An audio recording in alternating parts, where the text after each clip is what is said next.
مگر اسے جانا کہاں تھا؟ اس نے فون ڈھونڈنا چاہا مگر فون تو وہ ساتھ ہی لانا بھول گیا۔ شٹ! اسٹیئرنگ پر زور سے مکہ مارا، ایک طرف گاڑی روک کر ایجنسی فون کیا، فون نمبر کی معلومات لینے لگا۔ وہ اس وقت بے تحاشا خوف کے زد میں تھا۔ اس کی رنگت زرد پڑی ہوئی تھی، دماغ بار بار امان کی طرف جا رہا تھا، اسے کچھ نہ ہو بس۔ ناک سارے رستے اسے ڈستا رہا۔ حسن صاحب نے آپ نے کو لاؤنج میں بلایا ہے۔ آ رہی ہوں۔ ملازم نے آ کر پیغام دیا تو وہ تشویش سے سوچتی ہوئی لاؤنج میں پہنچی۔ اس کا دل انجانے خوف سے کانپ رہا تھا، کہیں ان کو پسٹل چوری والی بات پتہ نہ چل گئی ہو۔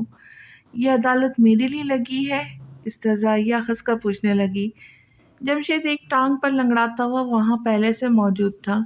شرمین کا خوبصورت چہرہ لال سرخ پڑا ہوا تھا، جیسے کسی نے اس پر لال رنگ پھینک دیا ہو۔ دیکھو تمہاری وجہ سے جمشید کی کیا حالت ہوئی ہے۔ میری وجہ سے؟ مگر میں نے کیا کیا ہے؟ اس نے انگلی سینے پہ رکھی، باری باری سب کو سوالیہ نظروں سے دیکھا۔ کمال حسن کی بھویں تنی ہوئی تھی، لاؤنج میں چکر کاٹتے ہوئے ضبط کرنے کی تگ و دد کر رہے تھے، اور جمشید شیطانی چہرے پہ معصومیت سجائے تماش بین بنا کھڑا تھا۔ اچھا ہوتا مر جاتا، اس کی لاش کو کتے نوچ نوچ کے کھا لیتے، ایسے شیطانی صفتے لوگ ایسی ہی موت کے مستحق ہے۔ اس کا لہجہ زہر ٹپکانے لگا۔ اس رات کے واقعے کے بعد تو وہ نفرت لفظوں میں بیان نہیں کر سکتی تھی۔ تم… شرمین کا ہاتھ ہوا میں معلق رہ گیا۔ زلف نے تھام کر بری طرح سے جھٹک دیا۔ کیا جمشید ٹھیک کہہ رہا ہے؟ تم نے میری اجازت کے بغیر میرے لاکر سے پسٹل چوری کر کے اس گینگسٹر کو دے دی؟ اس کا رنگ پھیکا پڑ گیا، ہاتھ پیر کپ کپانے لگے۔ کیا پوچھ رہا ہوں میں؟ ان کی بلند پایہ دہاڑ پر اس نے گھبرا کر سر ہلایا۔ بس پھر کیا تھا؟ ان کی آنکھوں میں شرارے دوڑ گئے۔ ایک الٹے ہاتھ تیز تھپڑ اس کے گال پر پڑا۔ وہ اوندے منہ الٹ کر واٹر کیس سے ٹکرائی۔ اس ایک چھناکے کی آواز کے ساتھ کیس بکھر کر پارا پارا ہو گیا، پانی فرش پر پھیل گیا۔ مچھلیاں تڑپ تڑپ کر شانت ہو گئی۔ اس بار اس نے ساری حدیں پار کر دی تھی۔ وہ اس کی غلطی کو چھپانے کی کوشش کر رہے تھے، اس نے ان کا سارا بزنس خطرے میں ڈال دیا تھا۔ تم جیسے نافرمان اولاد سے اچھا ہوتا میری کوئی بیٹی ہی نہ ہوتی۔ وہ چیخ چیخ کر اپنی نفرت جتا رہے تھے۔ وہ صرف اتنا ہی نہیں، تم رات کے وقت اس کے ساتھ کلب بھی گئی تھی۔ کیوں گئی تھی تم؟ کیوں گئی تھی تم کلب؟ میں نے تمہیں منع کیا تھا یا نہیں؟ وہ غصے کے زور میں آ کر پھر اس کی طرف بڑھے مگر زوہب بیچ میں آ گیا۔ کیا ہو رہا ہے یہاں؟ کیوں چیخ چیخ کر سارا آسمان سر پہ اٹھایا ہوا ہے آپ نے؟ زوہب اس وقت اسے کسی فرشتے سے کم نہیں لگا تھا۔ وہ لرزتی ڈرتی فوراً اس کی اوٹ میں ہو گئی۔ پوچھو اس سے، کیا رشتہ ہے اس کا اس 2 نمبر کے بدماش کے ساتھ جس نے جمشید کی یہ حالت کی؟ پوچھو اس سے، پوچھو، ورنہ میں آج اس کا قتل کر دوں گا۔ وہ اتنے غصے میں تھے کہ آج اس کا قتل ہی کر ڈالتے مگر زوہب مداخلت نہ کرتا تو۔ شرمین نے بہت اچھے طریقے سے ان کی برین واشنگ کی تھی۔ کیا کہہ رہے بابا؟ تم جانتی ہو اس بارے میں؟ تم بھی کیسی باتیں کر رہے ہو زوبی؟ یہ سب جانتی، یہ سب اسی کا کیا دھرا ہے۔ میں کچھ نہیں جانتی واللہ، مجھے نہیں پتا کس کی بات ہو رہی ہے۔ وہ اپنی صفائی میں کہنے لگی۔ زوہب جمشید کی حرکتوں سے بخوبی واقف تھا، مبادا کہیں اسے پلٹ کر الزام اس کی بہن پر لگا رہا ہو۔ جمشید لنگڑاتا آگے بڑھا اور کمال حسن کے کان میں کچھ بڑبڑانے لگا۔ یہی صحیح موقع تھا، لوہا گرم تھا، ضرب کاری مفید ثابت ہو سکتی تھی۔ وہ بہت خطرناک شخص ہے حسن بھائی، مجھے ڈر ہے کہ وہ کہیں زلف کے ساتھ کچھ… کمال حسن نے کینہ زور نظروں سے گھورا تو اس نے گھبرا کر فوراً بات بدلتے ہوئے کہا، نہیں، میرا مطلب ہے نقصان نہ پہنچاتے، کہیں کوئی ایسے لوگوں کا بھروسہ نہیں کیا جا سکتا، کچھ بھی کر سکتے ہیں۔ میں نے فیصلہ کر لیا ہے، جلد از جلد زلف کی شادی جمشید سے ہوگی۔ کمال حسن فیصلہ کن لہجے میں بولے۔ نہیں! روح فرسا الفاظ سن کر اس کی ہستی زلزلوں کے زد میں آ گئی۔ وہ پترائی نظروں سے کمال حسن کے صفاق چہرے پہ چھائی کڑواہٹ کو دیکھتی رہ گئی۔ یہ اتنا آسان نہیں ہے بابا۔ زوہب کو بلاخر اس پہ ترس ہی آ ہی گیا، مداخلت کرتے ہوئے بولا، میں سوچ چکا ہوں زوہب۔ وہ رعبدار آواز میں گرجے، مگر میں نے بھی نہیں سوچا، میں زلف کا بھائی ہوں، اس لیے مجھے بھی حق حاصل ہے، جب سوچوں گا فیصلے پر حتمی مہر تبھی لگے گی۔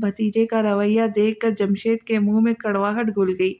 اس نے مدد طلب نظروں سے بہن کو دیکھا جو خود بے بس نظر آ رہی تھی۔ آخر کو بگڑی اولاد بھی تو انہی کی تھی۔ اس نے بے جان مچھلیاں اٹھائی اور پچھلے گارڈن میں مٹی کے ڈھیر تلے دفن کر دی۔ ہونکے بھرتے سسکتے ففک ففک کر روتی چلی گئی۔ اسے اپنے باپ سے نفرت ہونے لگی تھی، اتنی نفرت کہ دل چاہتا قتل کر ڈالے۔ پھر سوچتی جیسا بھی تھا باپ تو تھا نا، واحد سہارا، مگر کیا فائدہ اسے سہارے کا؟ مار کھانا کوئی چھوٹی بات تو نہیں، چوٹ سہنا آسان نہیں تھا، پھر چاہے جسمانی چوٹ ہو یا جذبوں کی چوٹ۔ درد تو درد ہوتا ہے، درد سے اس کی دوستی بچپن سے ہی تھی جب اس کی ماں دنیا کے سہارے چھوڑ گئی تھی۔ درد کا اس سے دل سے پرانا ناتا تھا، مگر کیا مار پیٹ کا سلسلہ یوں ہی چلتا رہتا؟ پہلے باپ پھر شوہر، کیا وہ یوں ہی ساری عمر مار کھاتی رہے؟ اپنی نسوانیت، اپنا خودداری کو رونتی رہیں گی؟ یوں ہی پیر کی جوتی بن کر ٹھوکروں کی زد میں رہیں گی؟ اس کے وجود کی کوئی قیمت نہیں تھی، اس کے احساسات کا کسی کو خیال نہیں آتا تھا۔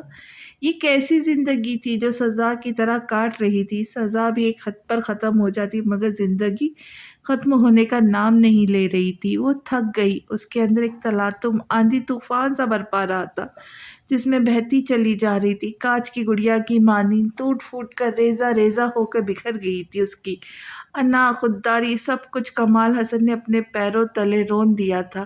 انتقام کی آگ میں اس کا پورا وجود جھلسنے لگا۔ اسے کمال حسن سے نفرت محسوس ہو رہی تھی، صرف نفرت۔ اس رات بڑا اچھل اچھل کر دھمکیاں دے رہے تھے تم لوگ، آج کیا ہوا؟ ہرن ہو گئی ساری بہادری؟ تمہارے دوست نے جو جمی بھائی کی حالت کی ہے نا، اب تمہیں ان کے قہر سے کوئی نہیں بچا سکتا۔ اس کی پیشانی سے خون بڑی تیزی سے نکل کر گردن سے ہوتا ہوا شرٹ میں جذب ہو رہا تھا۔ وہ نیم بے ہوشی کی حالت میں بڑبڑایا، کون سا دوست؟ کیا بکواس کر رہے ہو؟ میرے کسی دوست نے کچھ نہیں کیا۔ وہ جو نیلی آنکھوں والا دوست ہے تمہارا، کیا نام ہے اس کا، اسی نے کیا ہے یہ سب۔ اب تمہارا پورا گینگ جمشید بھائی کے سے زندگی کی بھیک مانگے۔ اس شخص نے گرج کر کہا۔ تو یہ تھا تہران پاشا کا آج کا ضروری کام؟ امان نے سوچا۔ گیراج کے باہر گاڑی کے ٹائر چرچرانے کی آواز سنائی دی۔ شجاعت عالمگیر کو دیکھ کر ٹینشن میں آگے تیزی سے ریوالور امان پر تانی۔ پاس مت آنا ورنہ تمہارا دوست مارا جائے گا، ریوالور پھینک دو، تمہارا بہت بھیانک انجام ہوگا اگر اسے کچھ ہوا تو۔ وہ بہت دوستانہ انداز میں کہہ رہا تھا۔ اس نے کچھ دور کھڑے شخص کو بے دردی سے گولیوں سے بھون ڈالا۔ اگر کوئی شک ہے تو آزما کے دیکھ لو۔ وہ ان لوگوں کو دیکھنے لگا جو اس کی وحشت کے سبب ساکت کھڑے تھے۔ اس شخص کی دردناک چیخیں ان کے اعصاب چٹکانے لگی۔ وہ الٹے قدموں بھاگنے لگے تھے، مگر اس کی صفاکی کے چرچے بہت دور دور تک تھے۔ وہ دشمن کو دوسرا موقع نہیں دیتا تھا۔ اس نے ان چاروں کو بہت سی گولیوں کے وار سے خاموش کرا دیا۔ لگتا ہے شجاعت عالمگیر ابھی بھی نیند میں ہے، نیم بے ہوشی کے عالم میں بڑبڑاتے ہوئے مسکرا رہا تھا۔ اس کے دیکھ کے سارے درد بھول چکا تھا۔ بکواس بند کر، نیند تو گولیوں کی آواز سن کر ہی اڑی تھی۔ شجاع نے اسے رسیوں سے آزاد کر کے پانی کے ڈرم میں اس کا سر چند سانتیں ڈبائے رکھا جب تک وہ مکمل ہوش میں نہیں آ گیا، پھر اسے بٹھا کر خود دیوار سے ٹیک لگا کر بیٹھ گیا۔ تم نے تو مجھے خوفزدہ کر دیا تھا یار، گن کہاں ہے تمہاری؟ شجاع نے پوچھا اور سگار سلگانے لگا۔ اس کی ہموار نساسیں تیز تیز چل رہی تھی، آنکھوں سے وحشت ٹپک رہی تھی۔ میں تمہاری طرح نہیں ہوں شجاع، میں تمہاری طرح نہیں بن سکتا۔ طواف میں ہر وقت اسلحے سے لیس باڈی گارڈز، گولیاں، وحشت، بربریت، ان سب چیزوں سے وحشت ہوتی ہے مجھے۔ میں زندگی کے 4 دن ہر خوف سے بالاتر ہو کر جینا چاہتا ہوں، جہاں مجھے خوف نہ ہو کہ آج اسلحے کی غیر موجودگی میری موت کا باعث بن سکتی ہے۔ وہ گہری سنجیدگی سے کہہ رہا تھا۔ ہاں، امان سنجیدہ تھا، یہ قطعی غیر معمولی بات تھی۔ وہ زندگی میں شاید ہی کبھی سنجیدہ ہوا ہوگا۔ جو شخص شہرت کی جتنی بلندیوں پر پرواز کرے گا، لوگ اسے گرانے کے لیے اتنی ہی کوشش کریں گے، لگاتار کریں گے، کرتے ہی جائیں گے۔ تمہیں کیا لگتا ہے میں یہ سب شوق سے کرتا ہوں؟ اس نے سگار کا دھواں ہوا کے سپرد کرتے ہوئے تلخی سے کہا۔ اس کی باتیں تیر کی طرح چبھی تھی۔ میرا وہ مطلب نہیں تھا، میں تو تیری دوستی کا شکریہ ادا کر رہا، تو ہمیشہ ہر مقام پر میرے ساتھ تھا، اگر کبھی میری جان آخری سانس پہ اٹکی ہو، میں بابا کو فون کروں، وہ میری کال نہ اٹھائے، ماما کا نمبر بیزی جا رہا ہو، پھر میں تمہیں کال کروں، سوچو کہ تم وقت پہ پہنچ جاؤ گے، تم سب سنبھال لو گے۔ مگر تب لمبی سانس کھینچ کر جملہ ادھورا چھوڑ دیا۔ اس کی آواز میں نمی کا تاثر تھا۔ وہ کہنا چاہتا تھا کون اس کا اپنا ہے، کون اس کے لیے جوخم اٹھائے گا۔ کیا وہ اٹھائے گا؟ تو ہاں، وہ کھلے عام اپنے دشمن کو للکارے گا، وہ ہر کسی سے بھڑ جائے گا، کیونکہ وہ بزدل نہیں تھا۔ اسے وعدہ چاہیے تھا، اسے عہد لینا تھا، کیونکہ وہ جانتا تھا شجاعت عالمگیر عہد کا پکا تھا۔ اس نے گردن میں ہاتھ ڈال کر اس کے سر سے سر جوڑ لیا۔ ہم سب تیرے لیے جان کی بازی بھی لگانے کو تیار ہے۔ یہ رشتہ کوئی کچے دھاگوں سے نہیں ہے جو اتنی آسانی سے ٹوٹ جائے گا۔ وہ آنکھوں کی نمی چھپاتے ہوئے نگاہیں چرا گیا۔ کئی لمحے خاموشی کے نظر ہو گئے۔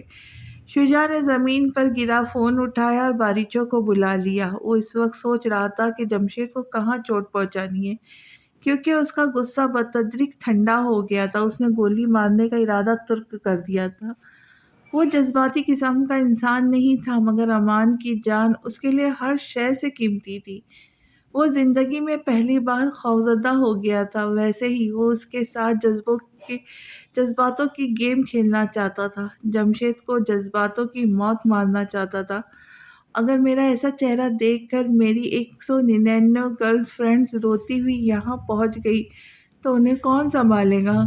وہ اب غمناک نگاہوں سے فون کے کیمرے میں اپنا چہرہ دیکھ رہا تھا۔ میں سنبھال لوں گا، شجاع نے افسوس سے سر جھٹکا۔ تو رہنے دے بھائی، سنبھالنے کا مطلب ہے ہر بار ٹپکانا نہیں ہوتا۔ یہ کلیاں تجھ جیسے وحشی آدمی کو دیکھ کر ہی مرجھا جاتی ہے، انہیں تو مجھ جیسے شخص کی ضرورت ہے جو نرمی سے، پیار سے، محبت سے انہیں سنبھالے۔ وہ اپنی روش پر لوٹ آ چکا تھا۔ آنکھ دباتے ہوئے شجاع کا سپاٹ چہرہ دیکھا جو ہنکارا بھرتے ہوئے کہنے لگا، دل لگی اور محبت میں فرق ہوتا ہے چھچورے انسان، کوئی فرق نہیں ہوتا، دونوں دل سے کی جاتی ہے۔ اس نے فلسفہ جھاڑا۔ اچھا ٹھیک ہے، زیادہ مت بکو مت، باریچو لے کر جاؤ اس کو دوا دارو کا انتظام کرو۔ باریچے کو آتے دیکھ کر وہ تپے انداز میں تاثراتوں کے ساتھ کہنے لگا۔ اس کی مسلسل بک بک کرنے والی عادت سے شجاع کی سوچ میں خلل پڑ رہا تھا۔ دوا کو رہنے دو، دارو کا انتظام کر دو، کافی ہے۔ کیا کہتے ہو باریچو؟ وہ باریچو کے کندھے سے جھولتا ہوا بولا، جو اسے سہارا دے کر باہر کھڑی گاڑی کی طرف لے جا رہا تھا۔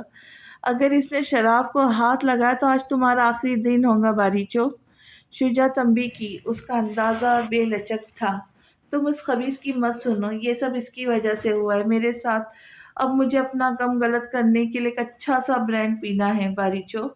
اس کی آواز دھیرے دھیرے مدھم ہوتی گئی۔ شجاعت عالمگیر کی نظر زمین کی اس جگہ پر ساکت ہو چکی تھی جہاں سے امان اٹھ کے گیا تھا۔ وہاں ایک تصویر گری ہوئی تھی۔ ایلف۔ اس کے لب شاکی انداز میں ہلے۔ اس قدر حسن جیسے کائنات کا سارا حسن اس کی نیلیوں آنکھوں کے اندر سمٹ گیا ہو۔ وہ مبہم سی ہو کر رہ گئی۔ اس کی نیلی شرٹ آنکھوں کے رنگ سے زیادہ امتزاج نہ تھا۔ وہ بھول چکی تھی یہاں کیوں آئی ہے۔ سبزیوں کی شوں شوں نے اس کی حواسوں کو جھنجھوڑا تو خوابناک لمحوں سے باہر آئی۔ لیپ ٹاپ کی اسکرین پر فائلیں کھلی ہوئی تھی۔ وہ شخص سبزیاں چاپ کر کے پین میں ڈال رہا تھا، گاہے بگاہے ایک نگاہ لیپ ٹاپ پر بھی ڈال لیتا۔ پچھلے تقریباً 5 منٹ سے وہ کھڑکی کے قریب کھڑی شیشوں پنی میں مبتلا تھی۔ بالآخر اس نے اندر جانے کا فیصلہ کیا۔ وہ خودکشی کرنے آئی تھی اور اسے اپنے فیصلے سے کسی طور پہ بھی پیچھے نہیں ہٹنا تھا۔ ارادے مضبوط کر لیے تھے۔ مجھے تمہاری پسٹل چاہیے۔ پورا ماسکو چھوڑ کر تم میرے پاس آئی ہو جیسے میں ویپن ڈیلر ہوں۔ تہران نے ایک گہری چوٹ کی۔ اس کی موجودگی پر حیران نہیں ہوا تھا۔ دیو کامت دیوتا نے اسے دیکھنا بھی گوارا نہیں کیا تھا۔ ایسا دوسری بار ہوا تھا۔ زلف کو حدت محسوس ہوئی تھی، مگر شاید وہ ایسا ہی تھا۔ بے نیازی اس پر سوٹ کرتی تھی۔ پورے ماسکو میں میں کسی کو نہیں جانتی، میں صرف تمہیں جانتی ہوں، کیونکہ تم نے 2 بار میری جان بچائی تھی، اس لیے۔ پہلی بار میری نادانی تھی اور دوسری بار بھی۔ وہ کچھ کہتے کہتے رک گیا اور بات بدل دی۔ زلف کے چہرے پہ مایوسی کا ہلکا سا عنصر تھا۔ ابھی تو اسے تیسری بار کا بھی علم نہیں ہوا تھا تصویروں والی بات کا۔ مجھے تمہاری پسٹل چاہیے، پلیز منع مت کرنا، آخری بار مدد کر دو، پس مردہ سی لہجے میں بولی۔ اس کی آنکھیں رونے کی وجہ سے سرخ پڑی تھی، تمانچہ رسید رخسار پر نشانات چھپے ہوئے۔ آج اس نے میک اپ سے کور کرنے کی کوشش نہیں کی تھی، نہ ہی چشمہ لگایا تھا۔ وہ تھک چکی تھی یہ سب کرتے کرتے۔ اس بار کسے مارنے کا ارادہ ہے؟ اس نے مصروفیت سے بھرپور انداز سے پوچھا۔ خود کو، میں خودکشی کرنا چاہتی ہوں، بس بہت ہو گیا، مجھے اب زندہ نہیں رہنا۔ بلوری نین پانیوں میں رقص کر رہے تھے، ایسا لگ رہا تھا وہ ابھی رو دیں گی۔ یہ آئیڈیا تمہیں پہلے کیوں نہیں آیا؟ بے مروتی کی انتہا تھی۔ وہ کیوں توقع کر رہی تھی اسے اس کے مرنے سے فرق پڑے، جبکہ اس کے مرنے سے تو اس کے اپنوں کو بھی فرق پڑنے والا نہیں تھا۔ آئیڈیا تو بہت بار آیا مگر ہمت نہیں ہوئی۔ وہ روحان سی ہو کر وجود ناتواں کو گھسیٹتی ہوئی دیوار سے ٹیک لگا کر کھڑی ہو گئی۔ اب کیسے ہمت ہوئی؟ وہ کتنے پرسکون اور اطمینان انداز میں اس کا انٹرویو لے رہا تھا۔ اسے اب رونا آنے لگا، آنسوؤں کا فندا سا حلق میں لگ گیا۔ کیونکہ میں تھک گئی ہوں، میں اور زخم برداشت نہیں کر سکتی، میں مرنا چاہتی ہوں۔ وہ ٹھہر کر پلٹا، ضبط کے مارے اس کا چہرہ لال پڑ گیا تھا۔ وہ آنکھیں بند کیے سر پیچھے کی طرف دیوار پر ٹکائے پاس شکستہ اور بکھری بکھری سی لگ رہی تھی۔ اس نے نیپکن سے ہاتھ صاف کیا اور وہاں سے چلا گیا۔ جب زلف نے آنکھیں کھولی تو وہ پسٹل کاؤنٹر پر پھر رکھتا ہوا بولا، ڈیتھ نوٹ لکھ کر جانا۔ وہ مرے مرے قدموں سے چلتی ہوئی کاؤنٹر کے قریب رکی۔ اگر میں مر جاؤں تو مجھے کہیں دفن کر دینا، اگر کوئی پوچھے تو کسی کو کچھ مت بتانا۔ اس نے بھیگتی آواز دردناک سسکی میں ٹھہر گئی۔ اس نے نوٹ بک اور پین دور کھسکا دیا۔ وہ فرائی پین کا ڈھکن بند کرتے ہوئے اس کی طرف مکمل متوجہ ہوا۔ تم ڈیتھ نوٹ نہیں لکھو گی؟ تحران کے قدم اس کی جانب اٹھے۔ میرے مرنے سے کسی کو کوئی فرق نہیں پڑتا، اس دنیا کا یہی اصول ہے زلف، کسی کو کسی سے کوئی غرض نہیں، حتیٰ کہ تمہارے بہت قریبی بھی 4 دن سوگ منائیں، پھر سب نارمل ہو جائے گا۔ اس کا لہجہ نرمی اور شائستگی سے بھرپور تھا۔ انسان کہاں تک برداشت کر سکتا ہے؟ آخری سانس تک۔ مجھ میں آخری سانس تک برداشت کرنے کی ہمت نہیں ہے، اس نے چینج کر کے کہا۔ فیصلہ کن لہجے میں پسٹل اٹھائی۔ وہ افسوس بھری نگاہوں سے اسے گھور رہا تھا۔ اس کی آنکھوں کی پتلیاں خطرناک حد تک لال پڑ گئی تھیں، ان میں موت کا جنون سوار تھا۔ بس تھوڑا درد اور پھر زندگی کے تمام درد اور دکھوں سے چھٹکارا مل جاتا۔ اذیت سے سوچتے ہوئے آنکھیں بند کر لی اس نے، آخری بار ہمت کی اور ٹریگر دبا دیا۔ چند لمحے سکوت کی نظر ہو گئی، بھیجی ہوئی پلکیں اٹھائی تو وہ شخص یکٹکنی نگاہوں سے گھورتے ہوئے اسے گھور رہا تھا۔ نہ پلکیں جھپکائے، اس کے بدن میں شرارے دوڑ گئے۔ یہ کیا مذاق تھا؟ کیا کھیل کھیل رہے ہو تم میرے ساتھ؟ زور سے اس کے سینے پہ ہاتھ مارتے ہوئے چلانے لگی۔ مجسم دیوتا پر کوئی فرق نہیں پڑا۔ اس نے مٹھی کھول کر اس کے سامنے کر دی۔ گولی اس کے ہاتھ میں تھی۔ وہ نفی میں سر ہلاتی ہارے ہوئے انداز میں بولی، تم جانتے بھی ہو میں نے یہ ہمت کیسے جٹائی تھی؟ ایک پوری رات، ایک دن مسلسل لگاتار سوچنے کے بعد میں نے حرام موت مرنے کا فیصلہ کیا تھا۔ تم میرے درد کا اندازہ بھی نہیں لگا سکتے، تم میری زندگی جینے کا تصور بھی نہیں کر سکتے۔ اگر میری جگہ ہوتے تو کب کے مر چکے ہوتے تم نے میری ساری محنت برباد کر دی۔ وہ روتے بلکتے ہوئے اسے چلا چلا کر کہہ رہی تھی جیسے وہ اس کا مجرم ہو۔ وہ چپ چاپ سن رہا تھا۔ اس کی نظر اس اپسرا جیسے پیکر سے ہوتی ہوئی اس کے صاف شفاف گردن پر نیل کے نشانوں پر رک گئی، پھر ذرا چہرے کی طرف اٹھے، اسے دیکھتا رہا، دیکھتا ہی جا رہا تھا۔ پھر جھک کر نرمی سے اس کی کہنی تھامی، چھوڑو مجھے، کہاں لے جا رہے ہو؟ زلف کے جذباتوں کو اتنی ٹھیس پہنچی تھی، اس کی حرکت سے اس کے لہجے میں کڑواہٹ گھل گئی۔ لگتا تھا وہ اب کبھی بھی کسی پر بھروسہ نہیں کر سکیں گی۔ وہ اسے صوفے پہ بٹھا کر پانی کا گلاس تھمانے لگا۔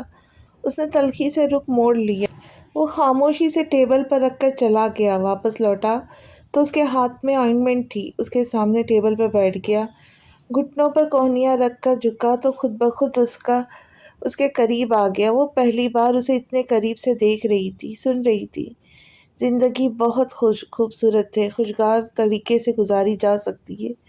زندگی کو سزا تمہارے اپنوں نے بنایا ہے، تم ان کے حصے کی سزا زندگی کو مت دو، ورنہ نقصان کی صورت میں جان سے ہاتھ دھو بیٹھوں گی۔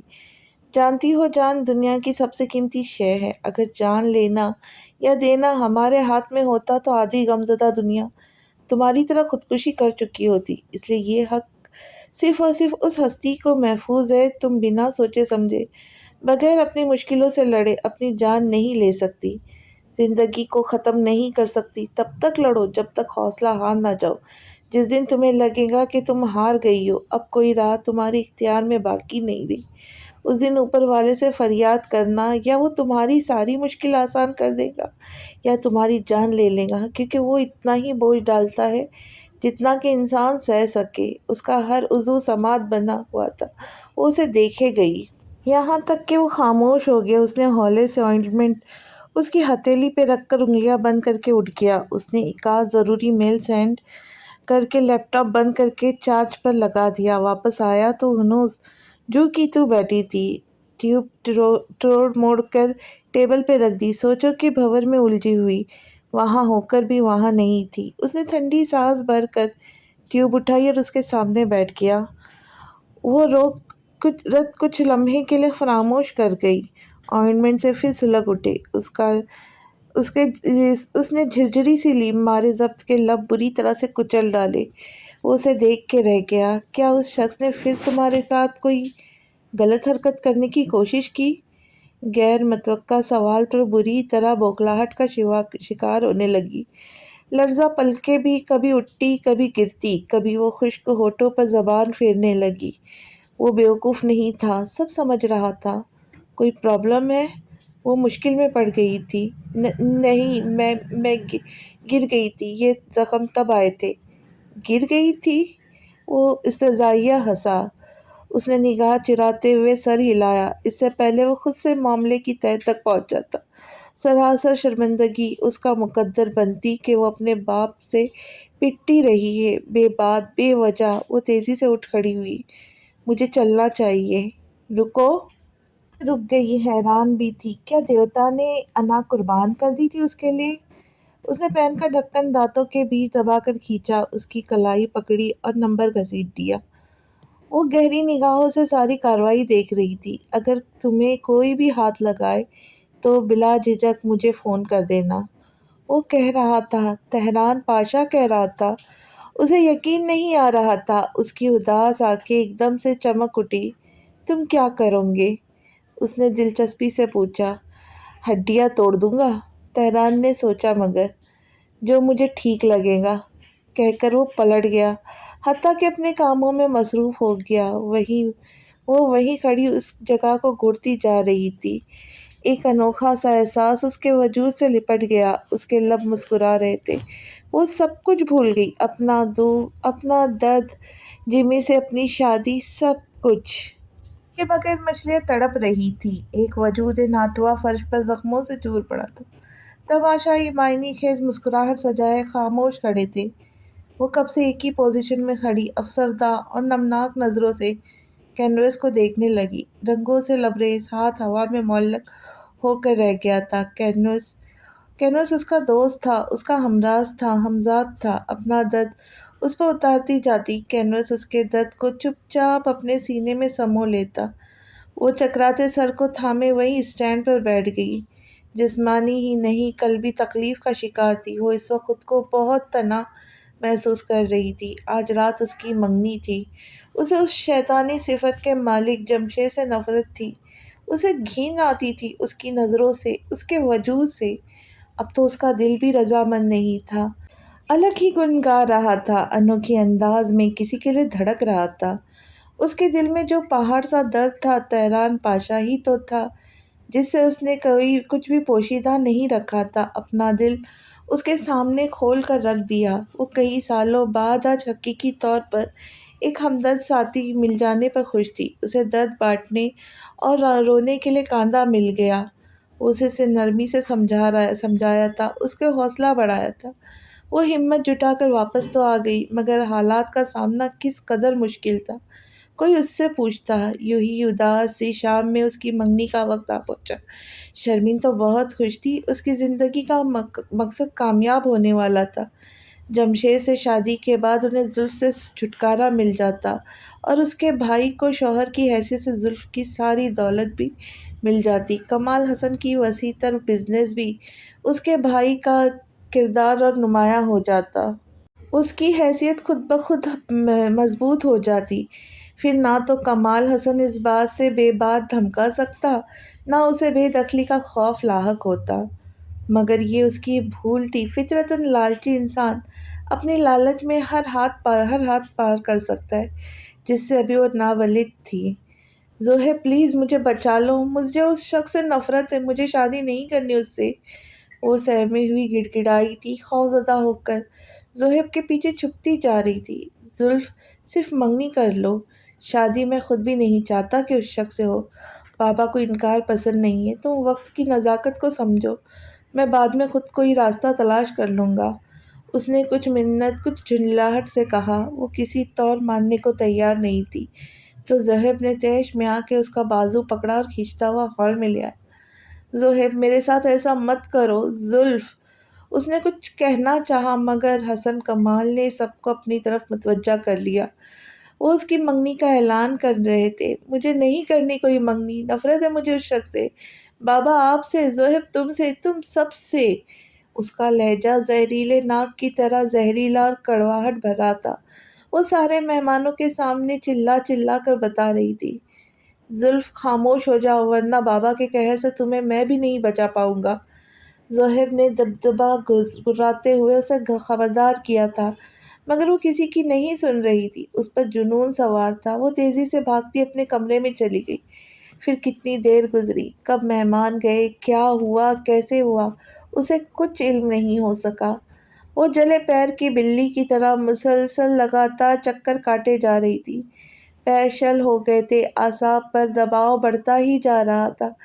ٹینشن کے مارے پورا بدن یخ ٹھنڈا پڑ چکا تھا۔ ان کی سماعتوں پر بم گرا کر آئی تھی، ان کی حکم دلی کر کے آئی تھی، وہ کیسے اسے معاف کر سکتے تھے؟ ایک دم دہاڑ کی آواز کے ساتھ دروازہ کھلا۔ کمال حسن لال بھبوکا چہرہ لیے اس کی طرف بڑھے اور تھپڑوں کی برسات کر دی۔ اس کے حواس سلب ہوتے جا رہے تھے۔ شرمین، تاشقہ، جیا، جمشید سب وہاں موجود اس کی ذلت کا تماشا بنتے دیکھ رہے تھے۔ بابا! آخری زوہب کی چیخنے کی آواز اس کے سامنے پڑی اور حواس سناٹے میں اتر گئے۔ زلف، زلف اٹھو! رات کے کسی پہر کوئی سرگوشی میں اسے پکارتا ہوا جھنجھوڑ رہا تھا۔ اس نے کسمسا کر آنکھیں کھولی مگر چہرہ پہچان نہیں پائی۔ ہاں، مگر آواز تو زوہب حسن کی تھی۔ وہ فوراً اٹھی۔ جلدی اٹھو اور میری بات دھیان سے سنو، تم آج رات گھر سے بھاگ جاؤ اور کچھ دنوں تک واپس آنا، جب تک میں بابا کو سمجھاؤں گا کہ تم شادی نہیں کرنا چاہتی اس لیے گھر چھوڑ کر چلی گئی ہو سکتا ہے وہ مان جائے، تم مجھ سے رابطے میں رہنا، میں تمہیں واپس بلاؤں گا، مگر تب تک کسی ایسی جگہ چھپنا جہاں بابا کے آدمی نہیں ڈھونڈ پائے۔ اس کے حواسوں پر ابھی بھی نیند سوار تھی، مگر زوہب بات سن کر اسے سب کچھ ایک ایک کر کے یاد آتا چلا گیا۔ وہ تو بے ہوش ہو گئی تھی۔ اس کے بعد کیا ہوا؟ زوہب نے تیزی سے اسے بستر سے جدا کیا اور اس کا فون اسے تھماتے ہوئے کھڑکی کی طرف ڈھکیلا۔ وہ باؤنڈری وال سے نکل کر باہر مین سڑک پر تنہا کھڑی تھی۔ اس وقت اسٹریٹ لائٹس آن تھی، کتوں کے بھونکنے کی آوازیں مسلسل آ رہی تھی۔ وہ کیا کرے، کہاں جائے؟ زوہب نے اس کی مدد کرنا چاہی تھی، مگر وہ دونوں جانتے تھے کمال حسن کے لیے اپنی ضد سے ہٹنا ناممکن تھا۔ وہ شہزین کے پاس بھی نہیں جا سکتی کیونکہ سب سے پہلے اسے وہیں ڈھونڈا جانا تھا۔ ساری دردیں یکدم تازہ ہو گئی، زخموں کو جیسے کسی نے بری طرح مسل دیا ہو۔ وہ منگنی والی میکسی میں ملبوس تھی، اسے وحشت ہو رہی تھی، سردی بھی لگ رہی تھی، زخم بھی سلگنے لگے تھے۔ وہ کیا اندازہ لگاتی کہاں درد زیادہ ہو رہا ہے؟ پورا وجود ہی زخموں سے چور تھا۔ رات کا دوسرا پہر تھا۔ وہ دیر تک نئے ڈیزائن تیار کرتا رہا۔ کل سے اس کی چھٹیاں ختم ہو رہی تھی، اسے پھر سے دلاور پاشا کا آفس جوائن کرنا تھا۔ ابھی کچھ دیر ہی گزری تھی، اس کی آنکھ لگی تھی کہ کوئی وقفہ وقفہ سے کاٹیج کا دروازہ بجانے لگا۔ وہ کسل مندی سے اٹھا۔ اس وقت امان کسی وقت کون ہو سکتا تھا؟ یہ وقت نہ بھی ہوتا تو بھی امان کی عماد یقینی تھی۔ یہ کون سا وقت ہے آنے کا؟ میرا گھر ہے تمہارے باپ کا۔ وہ آندھی طوفان کی طرح دیوانہ وار اس سے لپٹ گئی۔ کس قدر بلک بلک کر رونے لگی تھی۔ اس کا پورا جسم کپ کپا رہا تھا۔ الفاظ تہران پاشا کے لبوں پر ہی رک گئے۔ اس کے انداز میں اتنا والہانہ پن اور شدت تھی کہ وہ لڑکھڑا کر گرتے گرتے بچا۔ یہ کون سا وقت ہے آنے کا؟ میرا گھر ہے تمہارے باپ کا، سرائے نہیں۔ وہ آندھی طوفانوں کی طرح دیوانہ وار اس سے لپٹ گئی تھی۔ کس قدر بلک بلک کر رو رہی تھی۔ اس کا پورا جسم کپ کپا رہا تھا۔ الفاظ تہران پاشا کے لبوں سے ٹوٹ ٹوٹ کر ادا ہوئے۔ اس کے انداز میں اتنا والہانہ پن اور شدت تھی کہ وہ لڑکھڑا کر گرتے گرتے بچا۔ اس کے دل فریب کلون کی مہک نے اس کے حواس جھنجھوڑ ڈالے۔ نیندیں پل بھر میں رخصت میں ہو گئی۔ خمار زدہ آنکھیں پوری کے پوری کھل گئی۔ زلف! وہ حیرانی تو رہ گیا تھا۔ اس کے آنسو، ہچکیاں، سسکیاں مزید شدت اختیار کر گئی۔ وہ اس کے مہربان سے حصار میں آ کر ضبط کھوتی چلی گئی۔ اس کا ہاتھ ہوا میں معلق تھے۔ وہ جان کنی کے کن مراحل گزر رہا تھا کہ نہ اسے تسلی دے سکتا تھا، نہ ہی اسے جھٹک کر دور کر سکتا تھا۔ زلف! اس نے بے حد آہستگی سے اسے پکارا تو اس کے وجود میں جنبش ہوئی۔ وہ اسے چھوڑ کر دور ہو گئی۔ تم یہاں؟ وہ سابقہ پریشانی کو برقرار رکھتے ہوئے پوچھنے لگا۔ یہ سوال اس کے لیے بہت مشکل تھا۔ وہ حسب عادت ہراساں ہو کر لب کاٹنے لگی اور کاٹتی ہی گئی، تاہم جواب نہیں بن پا رہا تھا۔ تہران پاشا نے اس کی حرکت پر افسوس سے سر جھٹک کر اس کی مشکل آسان کر دی۔ جواب لیے بغیر راستہ چھوڑ کر ایک طرف ہو گیا۔ شکستہ حال، آزردہ چہرہ، بلورے آنکھوں میں نمی لیے اسے ہی دیکھ رہی تھی، مگر اسے ہر نئے زخموں کے ساتھ آئی تھی۔ اس کا یوں رات گئے آنا تشویش کا باعث تھا۔ اس کی آنکھوں کے بھیگے گوشے تہران پاشا کا رہا سہا اطمینان بھی فنا کر گئے۔ وہ بوجھل دل کے ساتھ کچن میں گیا اور گرم گرم دودھ کا گلاس اس کے سامنے رکھ کر خود بھی بیٹھ گیا۔ متفکر انداز میں اس کا آنسوں سے بھیگا چہرہ دیکھنے لگا۔ اسے سننے کا بے تابی سے منظر تھا۔ بابا نے زبردستی میری منگنی جمشید سے کر دی۔ کپ کو دونوں ہاتھوں میں لیے آنسوؤں کے بیچ بمشکل کہا۔ اسے منگنی سے کوئی سروکار نہیں تھا۔ وہ کچھ اور جاننا چاہتا تھا۔ تیزی سے اٹھا، سامنے پڑا میز کھینچا، اس کے سامنے بیٹھ گیا۔ زلف کو بے ساختہ اس سے خوف آنے لگا۔ تمہاری یہ حالت کس نے کی؟ میں نے تم سے کہا تھا یا نہیں کہ اگر کوئی بھی تمہیں ہاتھ لگائے تو مجھے کال کرنا؟ وہ اس پر بھڑک رہا تھا۔ وہ سہم سی گئی۔ میری بات کا جواب دو۔ میں گر گئی تھی، تمہیں بتایا تو تھا۔ جھوٹ مت بولو۔ وہ چیخ اٹھا۔ خمار آلود آنکھیں مزید سرخ پڑ گئی۔ میرے بابا نے مجھے بہت مارا تھا۔ وہ آنسو پر بند باندھنے کی کوشش کر رہی تھی۔ اس کا چہرہ تیزی سے سرخ ہو رہا تھا۔ وہ بے اختیار سیدھا ہوتا چلا گیا۔ اسے شدید صدمہ پہنچا تھا۔ تم نے مجھے پہلے کیوں نہیں بتایا؟ نرمی بکھرتے چہرے پر سختی در آئی۔ وہ بہت غصے سے اسے دیکھ رہا تھا۔ مجھے لگا اگر میں نے بتایا تو میں تماشا بن جاؤں گی، تم میرا مذاق اڑاؤ گے، سچ ماننے سے انکار کر دو گے۔ آخرکار کوئی باپ کیسے اپنی بیٹی کو مار پیٹ کر سکتا ہے؟ اس کی آنسو روانی سے بہہ رہے تھے۔ اس ذلیل حرکت کے بعد تم ابھی بھی اس شخص کو باپ کہہ رہی ہو؟ کیونکہ میرے پاس دنیا میں ان کے سوا کوئی دوسرا نہیں ہے، وہ اذیت سے کہہ رہی تھی۔ اس کا مدعا واجبی تھا۔ وہ مجبوراً کمال حسن کے پاس رہ رہی تھی۔ اسے صحیح معنوں میں اس کے درد کا احساس اب ہوا تھا۔ وہ بے چینی سے اٹھ گیا۔ جسم میں بجلیاں ہی بجلیاں کوننے لگی۔ آنکھوں میں واضح وحشت و بربریت اتر آئی۔ اس کے غصے کا پیمانہ جھلکنے کو بے تاب ہو رہا تھا۔ دل چاہ رہا تھا اس شخص کو چاقو سے اتنے نقب لگائے کہ وہ تڑپ تڑپ کر مر جائے۔ خون جوش مارنے لگا، اندر باہر لاوا سا اگلنے لگا۔ اس نے بالوں کو مٹھیوں میں جکڑ کر لمبی سانس لی، دوبارہ بیٹھ گیا۔ تم میری مدد کرو گے؟ کیسے؟ برجستہ کہا۔ مجھ سے شادی کر لو۔ اس نے جھکا سر اٹھا کر تحیر سے زلف کو دیکھا اور کہا، نہیں، ہرگز نہیں، میں تم سے شادی نہیں کر سکتا۔ دل میں آیا اس نے صاف صاف کہہ ڈالا۔ اس کی سسکیاں جو بتدریج کم ہوئی تھی پھر سے تول پکڑنے لگی۔ بابا میری شادی جمشید سے کر دیں گے، مجھے اس سے نفرت ہے، وہ بہت برا انسان ہے۔ اس نے جھرجھری سی لی۔ اس کی بات سے تہران 100% متفق تھا، مگر وہ اس لڑکی سے شادی نہیں کر سکتا تھا۔ ایک مضبوط، باہمت اور سنجیدہ لڑکی ہی اسے سوٹ کرتی تھی، جو اپنے فیصلوں میں خود مختار ہو، اسے سمجھ سکے، سب سے بڑھ کر اس کا لائف اسٹائل اپنا سکے، جبکہ یہ لڑکی کسی طور ان کوالٹیز کی مالک نہیں تھی۔ اس کی شخصیت سے امیری کا تاثر جھلکتا تھا۔ وہ اس کے ساتھ گزارا نہیں کر سکتی تھی۔ وہ ہاتھ باہم پھنسائے سوچ رہا تھا۔ کئی طویل لمحے خاموشی کی نظر ہو گئے۔ زلف نے ایک دم اس کا ہاتھ اپنے مرمری ہاتھوں میں لے لیا، اپنی نشست چھوڑ کر اس کے قریب بیٹھ گئی۔ میری زندگی اور مستقبل خطرے میں ہے، پلیز مان جاؤ۔ تم مجھے کچھ ماہ بعد چھوڑ دینا، یا کچھ دنوں بعد، یا پھر جب تمہارا دل چاہے، بس ایک آخری بار میری مدد کر دو، مجھے بچا لو۔ وہ رو رہی تھی، گڑ گڑا رہی تھی، منت گزار رہی تھی، فریادیں کر رہی تھی، مگر دیوتا اس کے آنسوؤں سے نہ پگھلنے والا تھا نہ پگھلا۔ سر جھکا ہوا تھا، تاہم انا جھکنے کو تیار نہیں تھی۔ وہ رو رو کر بے حال ہوتی اسے پریشان کر رہی تھی، اور وہ ہوئے جا رہا تھا۔ ایک دم صفاقی سے ہاتھ چھڑا کر اٹھ گیا۔ سوچا تو اس کی آنکھوں پر ایمان لے آئے گا۔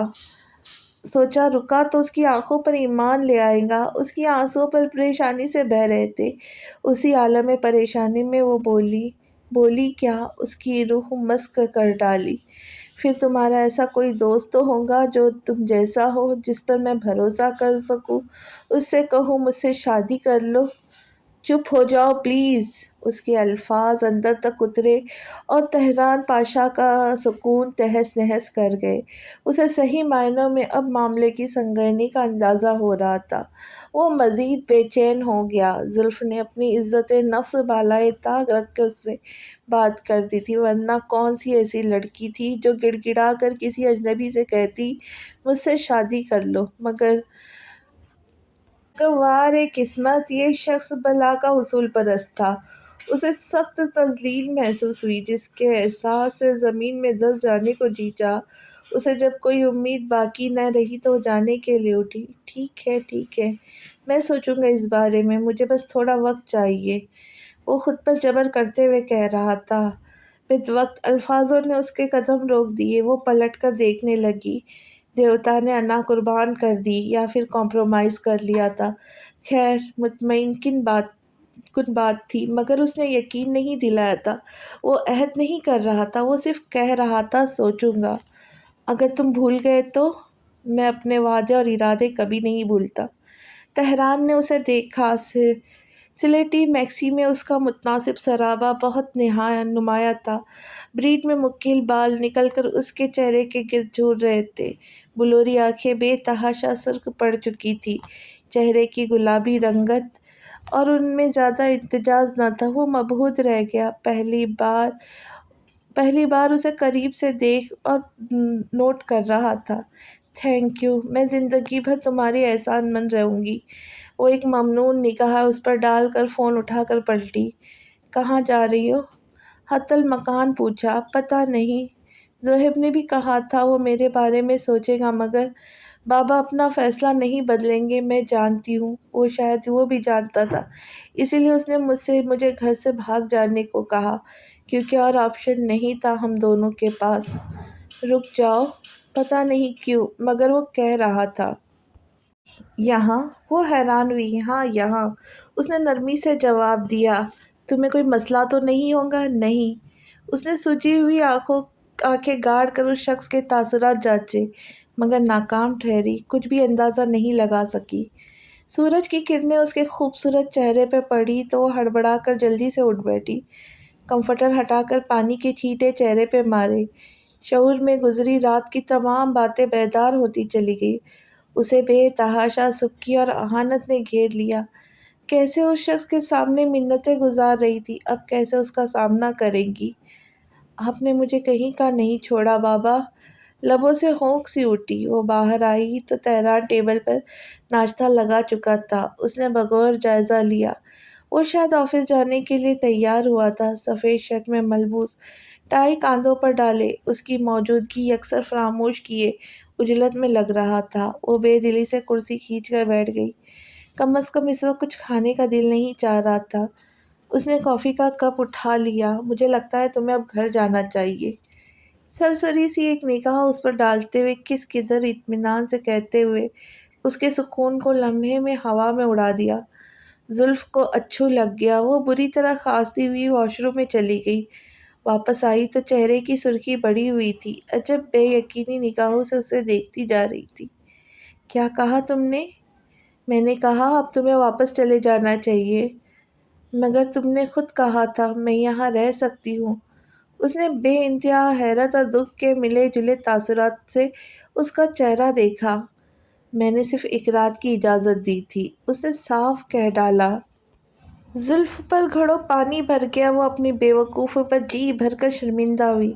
شرمندہ کیا، شرم سے پانی پانی ہونے لگی۔ ضرورت سے زیادہ امیدیں وابستہ کر چکی تھی ایک اجنبی سی۔ بہت غصے اور طیش سے اپنا فون اٹھا کر تیز تیز چلتی دروازے تک آئی، پھر رک گئی۔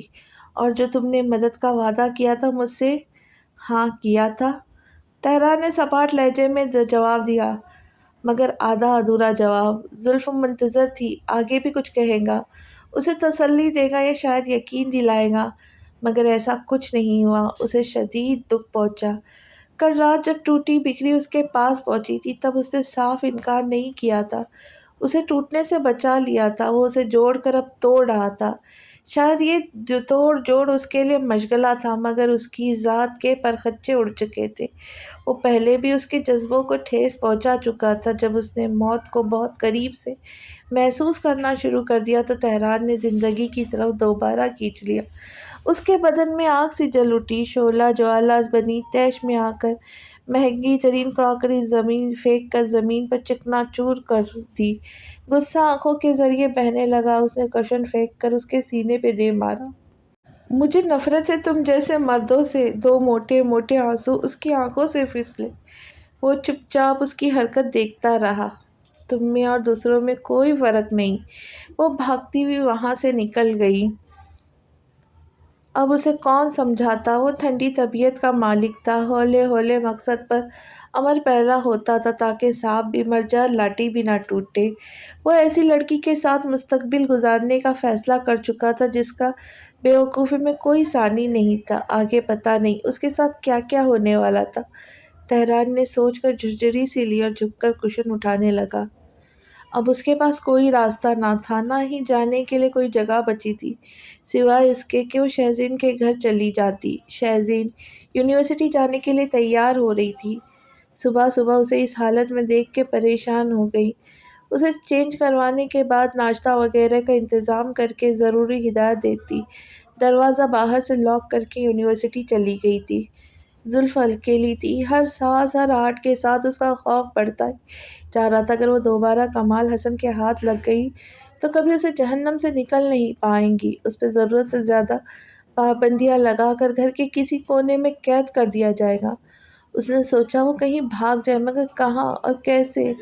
ماسکو میں پیدا ہوئی تھی، یہیں پلی بڑھی تھی، مگر آج تک اس نے پورا ماسکو نہیں دیکھا تھا۔ پورا کیا، آدھا بھی نہیں دیکھا۔ یہی سب سے بڑی پریشانی تھی۔ شام کو شہزین لوٹ کر آئی تو اکیلی نہیں تھی، جمشید اور اس کے آدمی بھی اس کے ساتھ تھے۔ وہ لمحے بھر کو ساکت رہ گئی۔ بالآخر اس کا خوف سچ ثابت ہو گیا، ساری امید بھی وہیں دم توڑ گئی۔ اسے دوبارہ اس کے کمرے میں نظر بند کر دیا گیا۔ اس بار وہ خاموش تھی۔ اس نے کوئی احتجاج نہیں کیا، کوئی منت سماجت نہیں کی۔ بابا اس پر بہت غصہ تھے۔ وہ تو اس کی بوٹی بوٹی کر کے چیل کووں کو کھلا دیتے، مگر جیمی نے بڑی چالاکی سے بات رفع دفع کر دی۔ کمال حسن پر دباؤ ڈال کر چند ہی دنوں میں شادی کے لیے آمادہ کر دیا، اور وہ مان بھی گئے۔ اگر زلف گھر سے نہ بھاگتی تو شاید کمال حسن زہیب کی بات مان لیتے، مگر وہ ضد پر آ چکے تھے۔ زہیب خود بے بس نظر آ رہا تھا۔ شاید اس سے ہی غلطی ہوئی تھی جس کی وجہ سے آج آزادی کے سارے راستے زلف پر بند ہو چکے تھے۔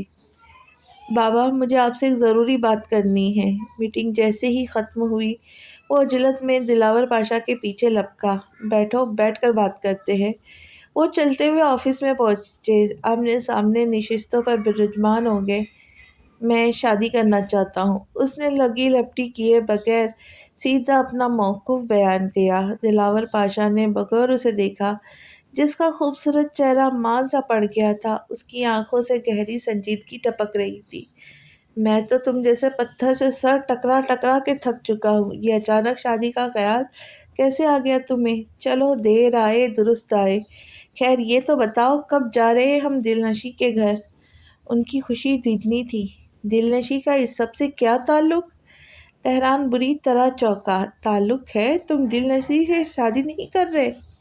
آپ سے کس نے کہا کہ میں دل نشیں سے شادی کر رہا ہوں؟ اب چونکنے کی باری ان کی تھی۔ اس نے ایک پل میں ان کا بھرم زمین بوس کر دیا۔ دلاور پاشا کبھی تعجب کبھی حیرانی سے دیکھنے لگے اور ایک دم بھڑک گئے۔ اگر لڑکی دل نشیں نہیں تو پھر کون ہے؟ آپ نہیں جانتے اس لڑکی کو، میں جانتا ہوں اور پسند بھی کر چکا ہوں۔ تم دل نشیں کو کیسے ٹھکرا سکتے ہو؟ لڑکی لاکھوں میں ایک ہے، ہر طرح سے تمہارے قابل ہے، سب سے بڑی بات کہ تمہیں پسند کرتی ہے۔ اس کی عقل پر ماتم کرنے کو دل چاہ رہا تھا، بس نہیں چل رہا تھا کہ سپوت کو تماچا رسید ہی کر ہی ڈالتے۔ آپ سے کس نے کہہ دیا کہ دل نشیں مجھے پسند کرتی ہے؟ یہ بال میں نے دھوپ میں سفید نہیں کیے صاحبزادے، انسانوں کو اتنی پرکھ ہے مجھے۔ بہت اچھے دوست تھے بابا، میں اسے پسند کرتا ہوں، اس سے پیار کرتا ہوں، مگر اس پیار میں عقیدت شامل ہے۔ مجھے دل نشیں بہت عزیز ہے، بالکل ویسے ہی جیسے میرے دوسرے دوست۔ بہت عزیز ہے، انہوں نے انکار بھر کر کہا تو اس کا غصہ بھی ضبط چھلکانے لگا۔ آپ میری خوشی میں شامل ہونا چاہتے ہیں یا نہیں بابا؟ کیسی خوشی؟ کس خوشی کی بات کر رہے ہو تم تہران؟ خوشی نظر تو نہیں آ رہی تمہارے چہرے پہ، خدا کا واسطہ ہے بیٹا، یہ بہت اہم فیصلہ ہے۔ تم یوں ہی کسی غریب غربا یا راہ چلتی لڑکی کو اپنی زندگی میں شامل نہیں کر سکتے۔ دل نشیں بیسٹ چوائس ہے تمہارے لیے۔ وہ امیر ہے، خوبصورت ہے، اس کا ایک اسٹیٹس ہے، سوسائٹی میں مقام ہے، رتبہ ہے۔ ہمارے خاندان کے لیے وہ بہت اچھی بہو ثابت ہوں گی۔ تیز تیز گرانے کے باعث ان کی سانس پھول چکی تھی۔ وہ بغیر تہران کو دیکھ رہے تھے جو انہیں کو گھٹتا سست روی سے کرسی کی پشت سر ٹکانے لگا۔ تو یہ بات ہے، آپ کو اپنے اسٹیٹس اور رتبے کا زیادہ پرواہ ہے۔ میری ترجیحات، میری خواہشات آپ کو سستی معلوم ہوتی ہے۔ تم غلط سمجھ رہے ہو۔ اس خرد دماغ کو تنبیہ نگاہوں سے دیکھا۔ تہران تیزی سے کرسی ڈھکیل کر اٹھتے ہوئے بولا، میں فیصلہ کر چکا ہوں بابا، مجھے شادی کرنی ہے اور اسی لڑکی سے ہوں گی جس سے میں چاہوں گا۔ آپ کو اس میں شریک ہونا ہے یا نہیں، یہ آپ کی مرضی ہے۔ وہ لمبے لمبے ڈگ بھرتا تیزی سے ان کے آفس سے نکل گیا۔ دلاور پاشا کے پاس کوئی دوسرا آپشن نہیں تھا سوائے اس کی حامی بن لینے۔ نہ وہ اسے جائیداد سے آگ کرنے کی دھمکی دے سکتے تھے، کیونکہ تہران کو سرے سے ہی ان کی جائیداد میں کوئی دلچسپی نہیں تھی، نہ ہی ایلف کی طرح وہ کسی قسم کے دباؤ میں آنے والا تھا۔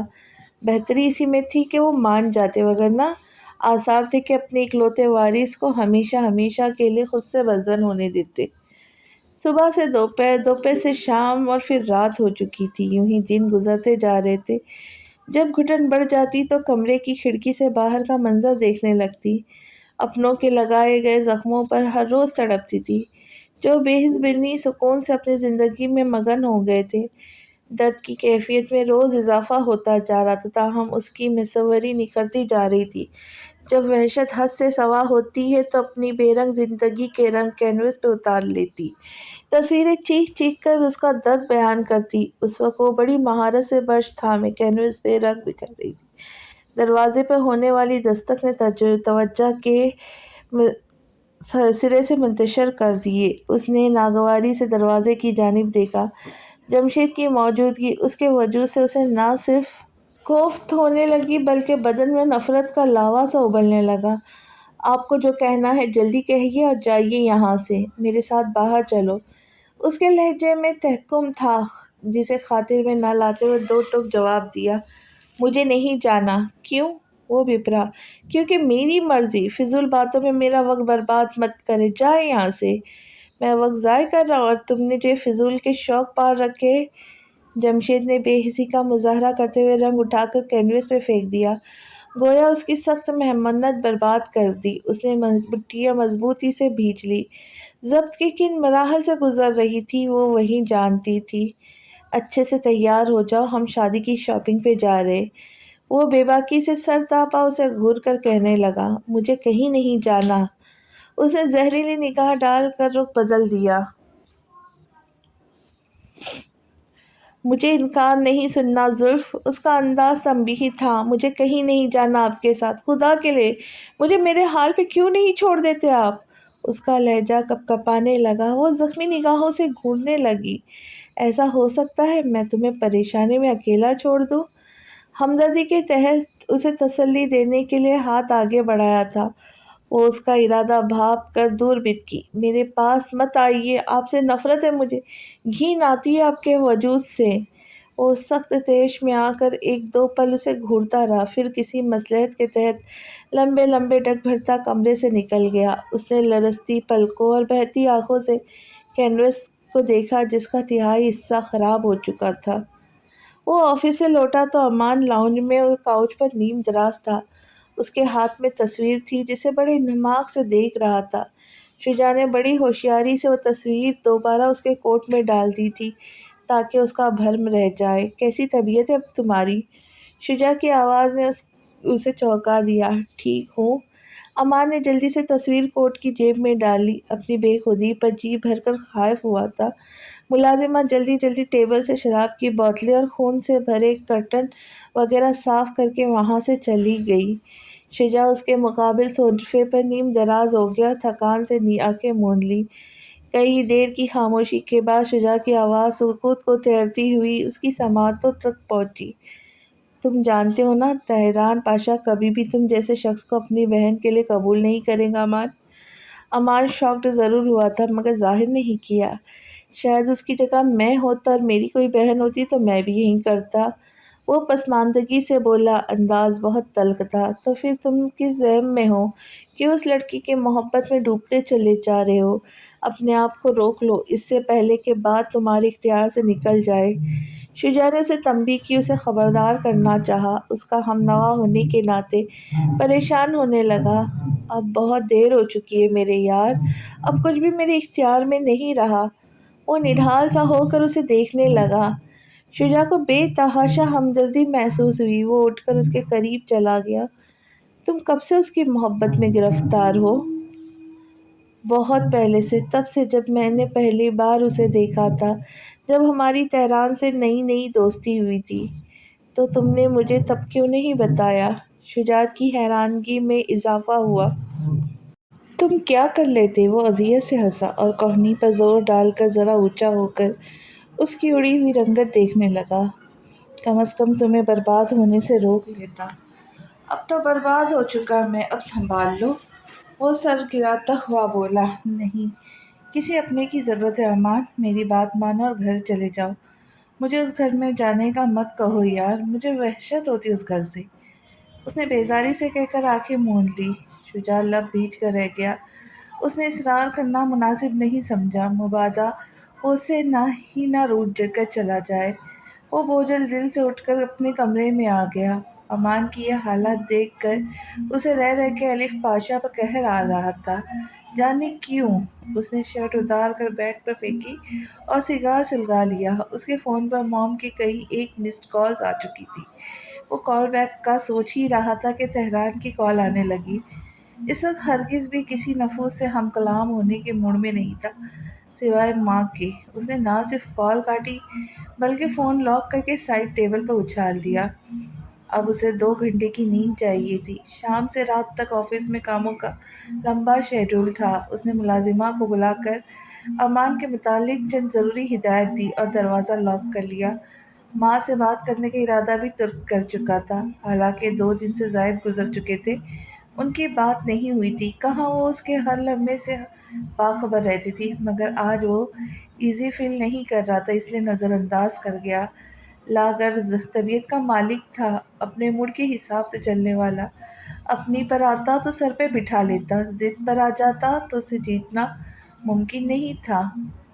کریڈل مسلسل بجتا ہی جا رہا تھا۔ بالآخر اس نے اٹھا کر کان سے لگایا اور گرج کر بولا، کیا مسئلہ ہے؟ منع کیا تھا، میری نیند میں خلل نہیں آنا چاہیے۔ تہران پاشا دروازے پہ کھڑے ہیں باس، انہیں اندر بلا لوں؟ دوسرے جانب اس کی ملازمات تھی۔ بلا لو کہہ کر کریڈل واپس پٹکا۔ تنے ہوئے نقوش یکلخت ٹھنڈے پڑ گئے۔ اس نے عقل مندی سے پیشانی مسلی، بیڈ سے اترا، فریش ہو کر لباس تبدیل کر کے نیچے آ گئے۔ خاصی دیر لگا دی تم نے؟ تہران نے نکھرے نکھرے شجاع کو سرتاپا دیکھ کر مسکرایا اور اٹھ کھڑا ہوا۔ معذرت چاہتا ہوں باس، کام کا برڈن ہی اتنا ہے آج کل کہ آرام کرنے کا وقت ہی نہیں ملتا۔ تم بتاؤ خیر سے ہمارے آشیانے کو جلا بخشی؟ بغل گیر ہوتے ہوئے خوشگواری سے گویا ہوا۔ خیریت سی سمجھو، اس شخص کے بارے میں کچھ معلومات چاہیے تھی۔ اس نے کمال حسن کی تصویر شجاع کو تھمائی۔ کس قسم کی معلومات؟ وہ تصویر کو بغور دیکھنے لگا۔ ہر قسم کی معلومات۔ کمال حسن نام ہے اس شخص کا، انتہائی لالچی قسم کا بزنس مین ہے، یوں کہنا بہتر ہوگا۔ اپنے کالے کرتوت اور ارادے اس نے بزنس کے آڑ میں چھپائے ہوئے۔ اس نے تصویر انویلپ میں بند کر کے واپس ٹیبل پہ رکھ دی۔ اور کچھ خاص نہیں؟ اور کچھ خاص نہیں۔ فیملی کے بارے میں کچھ جانتے ہو؟ فیملی میں صرف ایک بیٹا اور بیٹی ہے، دوسری بیوی سے بیٹا ہے، پہلی بیوی سے بیٹی۔ بیٹا کیسا ہے؟ وہ صاف ہے، یعنی اس کا باپ کے کالے دھندوں سے کوئی تعلق نہیں، ویسے کچھ اوباش قسم کا ہے۔ اور بیٹی؟ برجستہ سوال پر شجاع نے رک کر اسے دیکھا۔ اگلے لمحے بڑی دلکش مسکراہٹ نے شجاع کے لبوں کا احاطہ کیا۔ کیا؟ ایسے کیا دیکھ رہے ہو؟ جو پوچھا اس کا جواب دو۔ اس کی معنی خیز نظروں سے تہران چڑھ کر بولا، اس کا جواب تو تم دو۔ کیسی ہے لڑکی؟ شجاع کی مسکراہٹ مزید گہری ہونے لگی۔ تہران نے خفا خفا نظروں سے گھورا، بتاؤ گے یا نہیں؟ وہ لمبی سانس کھینچ کر اس بار سنجیدگی سے گویا ہوا، لڑکی کے بارے میں کچھ نہیں جانتا۔ دراصل اب تک میرا اس شخص سے پالا نہیں پڑا، نہ پکی رپورٹ دیتا تمہیں۔ ٹھیک ہے، تھینک یو۔ وہ اس بات میں سر ہلاتے ہوئے اٹھنے لگا۔ کچھ کھاؤ گے پیو گے نہیں؟ کیا؟ شجاع حیرانگی سے پوچھتے ہوئے اس کی تقلید میں اٹھا۔ اس وقت کچھ مصروفیات ہے آفس میں، پھر کبھی صحیح۔ اس نے سہولت سے انکار کر دیا۔ امان صاحب کے گھر سے فون کیا ہے، کیا کہوں باس؟ ملازمہ کی مداخلت پر دونوں چونکے۔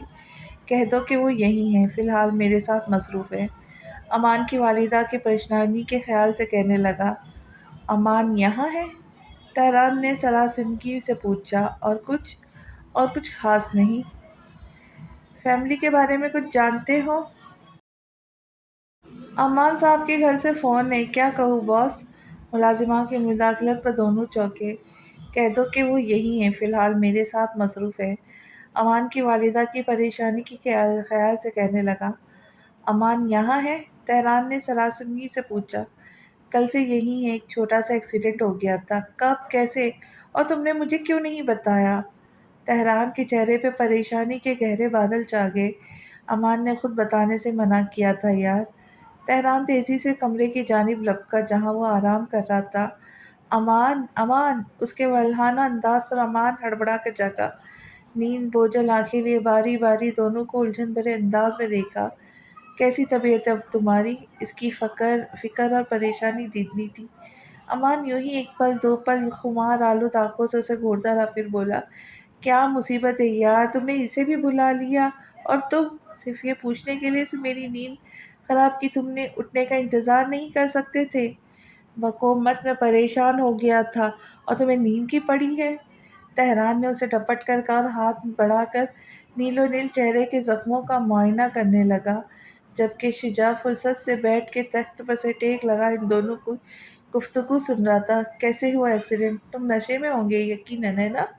اب کہ وہ ذرا غصے سے پوچھنے لگا۔ قسم سے ہوش میں تھا۔ وہ تکیہ درست کرتے ہوئے ذرا سا سیدھا ہوا، پشت بیڈ سے ٹکانے لگا۔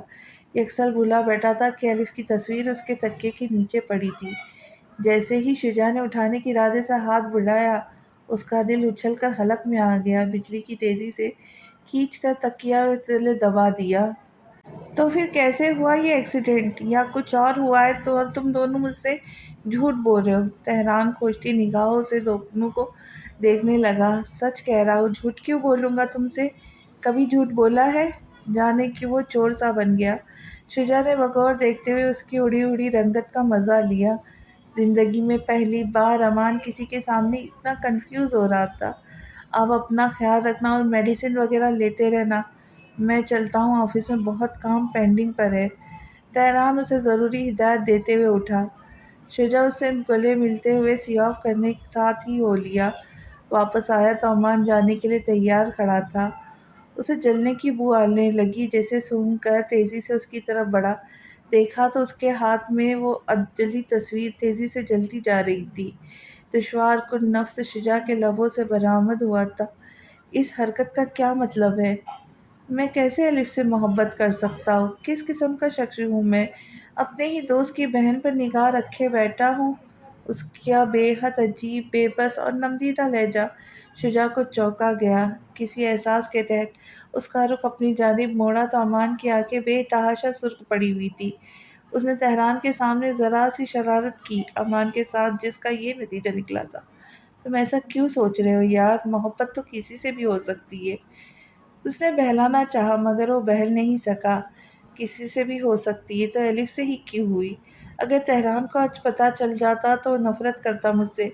کتنا بھروسہ ہے اسے مجھ پر، کتنی محبت کرتا ہے تہران مجھ سے، اس کے انگنت احسانات ہیں مجھ پہ۔ اگر اسے پتہ چل جاتا تو ہماری دوستی کا بھرم ٹوٹ جاتا شجاع۔ میں کبھی اس کا سامنا کرنے کے قابل نہیں رہتا۔ تم خود کو اذیت پہنچانے کے بہانے مت ڈھونڈو امان، ہماری دوستی اتنی بھی کمزور نہیں۔ تمہارے لیے کہنا بہت آسان ہے، کل کو تم بھی اپنی بہن مجھ سے چھپاؤ گے، مجھ سے نفرت کرنے لگو گے۔ ہمارا کوئی جوڑ نہیں ہے شجاع، یہ دوستی بے جوڑ ہے۔ بے اختیار آنسو اس کی آنکھوں سے گرنے لگے۔ اس سے پہلے وہ چلا جاتا شجاع نے اسے اس کے گرد گھیرے بنا کر روک لیا۔ خوبیاں اور خامیاں دونوں ہی اللہ کی دین ہیں، ان پہ ہمارا اختیار نہیں ہے امان۔ ہاں، خوبیوں کو سنوارنے اور خامیوں کو سدھارنے پر ہمارا اختیار ضرور ہے۔ بخدا اگر کوئی شخص میری بہن سے اتنی محبت کرتا تو میں اسے قبول کر لیتا، بے شک اس میں لاکھ خامیاں ہوتی۔ تم نہیں کرتے شجاعت عالمگیر، ہرگز بھی قبول نہیں کرتے مجھ جیسا شخص۔ وہ اکھڑے پن سے جواب دے کر اس کا ہاتھ جھٹک کر تیزی سے اس کے گھر سے نکل گیا۔ الف، اس نے دانت پیستے ہوئے قدموں کی راکھ کو دیکھا اور سیڑھیوں کی ریلنگ کو مٹیوں میں بھینچا۔ دلاور پاشا اور ان کے صاحبزادے آپ سے ملنے آئے ہیں۔ دلاور پاشا کون؟ کمال حسن نے کرسی پر جھولتے ہوئے زیر لب نام بڑبڑایا، پھر سیدھے ہوتے ہوئے کہا، اندر بھیج دو ان دونوں کو۔ دلاور پاشا، جنہوں نے کبھی کسی کا انتظار کرنے کی زحمت نہیں کی تھی، وہ کچھ اور خفا ہو گئے۔ کینہ ور نظروں سے تہران کو گھورتے ہوئے آگے بڑھے۔ کمال حسن یہ منظر دیکھ کر لمحہ بھر کے لیے ششدر رہ گئے۔ یہ وہی شخص تھا جو کل متناسب حلیے میں ان کی بیٹی کا ہاتھ مانگنے آیا تھا، جنہیں اس نے غریبی کا طعنہ دے کر بے نقط سنانے کے بعد آفس سے نکال دیا تھا، مگر آج تو وہ کسی ریاست کا شہزادہ لگ رہا تھا۔ حسن و خوبصورتی میں یکتا، شاہانہ انداز، جاذبانہ تیور، وہ ماسکو کی نامور شخصیت دلاور پاشا کا بیٹا تھا۔ حیرت کا مقام تھا۔ حیرت اور پریشانی میں وہ انہیں بٹھانا بھول ہی گئے تھے۔ دلاور پاشا کی انا بری طرح تڑپ رہی تھی، ان کا بس نہیں چل رہا تھا، ورنہ کب کا اس دو کڑی کے بزنس مین کے آفس سے نکل جاتے۔ آئیے آئیے، تشریف رکھیے۔ انہوں نے بروقت اپنے جذباتوں پر قابو پایا۔ وہ خاموشی سے کوٹ درست کرتے ہوئے بیٹھ گئے۔ کیا لیں گے آپ؟ کافی یا کچھ بھی نہیں؟ ہم یہاں کھانے پینے ہرگز نہیں آئے۔ دلاور پاشا نے انہیں ٹوکتے ہوئے کہا اور کنکھیوں سے تہران کو دیکھا جو ہنوز خاموش بیٹھا تھا۔ بیک وقت دونوں کی نگاہوں کا مرکز تھا۔ رائل بلو 3 پیس میں ملبوس، بالوں کو اوپر کی جانب سیٹ کیے، وہ بے تحاشا پرکشش لگ رہا تھا۔ چہرے پر ہمیشہ کی طرح گہری سنجیدگی چھائی ہوئی تھی۔ کمال حسن کو رہ رہ کر اپنی گزشتہ جھڑپ یاد آ رہی تھی۔ اگر انہیں معلوم ہوتا کہ تہران دلاور پاشا کی اکلوتی اولاد ہے تو اس سونے کی انڈے دینے والی مرغی کو سر پہ بٹھا لیتے۔ ہم یہاں ایک مقصد سے آئے ہیں۔ اس نے گلا خنکار کر بات شروع کرتے ہوئے منتظر نگاہوں سے دلاور پاشا کی جانب دیکھا، جو بالآخر خود پر جبر کرتے ہوئے بولے، میں اپنے بیٹے کے لیے آپ کی صاحبزادی کا ہاتھ مانگنے آیا ہے، اگر آپ کو کوئی اعتراض نہ ہو تو۔ ظاہر ہے آپ والد ہیں، فیصلہ آپ ہی کا ہوگا۔ انہوں نے جتاتی نگاہوں سے تہران کو دیکھا۔ کمال حسن کی آنکھیں پھٹی کی پھٹی رہ گئی۔ ان کی توقع کے بالکل برعکس بات کی گئی تھی، لیکن یہ وقت حیران ہونے کا نہیں تھا، اس لیے خود کو سنبھالتے ہوئے دماغ کے گھوڑے دوڑانے لگے۔ ایسے کیسے کوئی بھی آ کر مجھ سے میری بیٹی کے متعلق بات کرے گا؟ ہے کون آپ لوگ؟ حیثیت کیا ہے آپ لوگوں کی؟ میں نے اپنی بیٹی کو بہت نازوں سے پالا ہے، یوں ہی کیسے ایرے گہرے کے حوالے نہیں کروں گا۔ دلاور صاحب، تہران کا دل کیا سامنے بیٹھے مکار شخص کا منہ نوچ لے۔ جتنے نازوں سے آپ نے پالا ہے اپنی بیٹی کو، ہم اس کے دگنے ناز نخرے اٹھائیں گے۔ آپ بے فکر ہو کر ہم پر بھروسہ کریں۔ وہ گہرے طنز سے بولا۔ ایک لمحے کے لیے تو کمال حسن بھی گڑبڑا گئے، جیسے چوری پکڑی گئی ہو۔ تہران اس شخص کی ہر حرکت دیکھ رہا تھا۔ کمال حسن دھیرے دھیرے انہیں کسی نوعیت کی گفتگو کی جانب لا رہا۔ وہ سب سمجھ رہا تھا، وہ سب کچھ سمجھے سوچے بیٹھا تھا۔ بس دلاور پاشا کیا رد عمل دے گا، انہیں کیسے ہینڈل کرنا ہے، یہ نہیں سوچ سکا۔ تمہیں لگتا ہے تم زبانی کہوں گے اور میں بھروسہ کر لوں گا؟ اگر تمہاری خواہش شدید ہے، تم اتنا اصرار کر رہے ہو، اتنا ہی چاہتے ہو میری بیٹی کو، تو ثابت کرو۔ تہران کے لب مبہم سا مسکرانے لگے۔ کمال حسن اصل بات کی جانب آ ہی گیا۔ اس نے کوٹ درست کیا اور سیدھا ہو بیٹھا، ہاتھ باہم پھنسا لیے۔ دلاور پاشا ان دونوں ہی کو سمجھنے کی کوشش کر رہے تھے۔ آپ کی نظر میں ثابت کرنا کسے کہتے ہیں بتائیے، میں ابھی ثابت کر دیتا ہوں، مگر ایک شرط پہ، اس کے بعد آپ زلف کو میرے حوالے کر دیں گے۔ یہ کیا بکواس ہے تہران؟ تم رشتہ جوڑنے آئے ہو یا سودا کرنے؟ اور تم کس قسم کے باپ ہو؟ تمہیں شرم نہیں آتی؟ تمہاری بیٹی کے متعلق کوئی شخص ایسی گھٹیا بات کر رہا، تم خاموش ہو؟